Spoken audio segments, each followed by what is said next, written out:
गेल्या 15 दिवसापासून आमच्या शिवगंगानगरमध्ये पाणी टंचाई एवढी झाली का प्रत्येक दिवशी 30 टँकर येतात. नागरिकांना टँकर मागून मागून पूर्ण त्रस्त झालेले आहेत. आपण वॉटर सप्लायवर गेली 8 दिवसापूर्वी नागरिकांनी घेऊन पत्र दिलेलं आहे रिसर. तेव्हा त्यांनी एकच दिवस फक्त पाणी दिला. सोमवारी आपण पत्र दिला, मंगळवारी त्यांनी पाणी दिलं. इतर 6 दिवसापासून 1 तास 40 मिनिट असे पाणी देतात.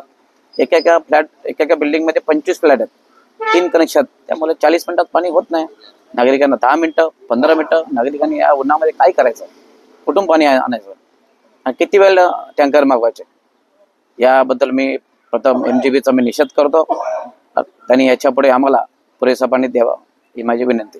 साहेब, आमचे नेते उपमुख्यमंत्री शिंदे साहेब, तसेच आमचे खासदार श्रीकांत शिंदे साहेब, डॉक्टर बालाजी किनीगर आमदार साहेब खूप निधी आणतात. साहेब, तुम्ही म्हणता विकास झालेला आहे साहेब, परंतु हे MGBचे लोक यांचं नियोजन शून्य आहे.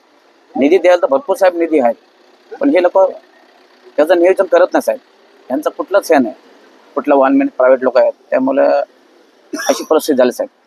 एकंदरीत म्हणजे आपला मनमानी व्यवहार करत आहे. मला यांना कोणाचा अधिकाराला कोणाचा दाखलेला नाही असं दिसतं. हो, असंच म्हणावं लागेल साहेब.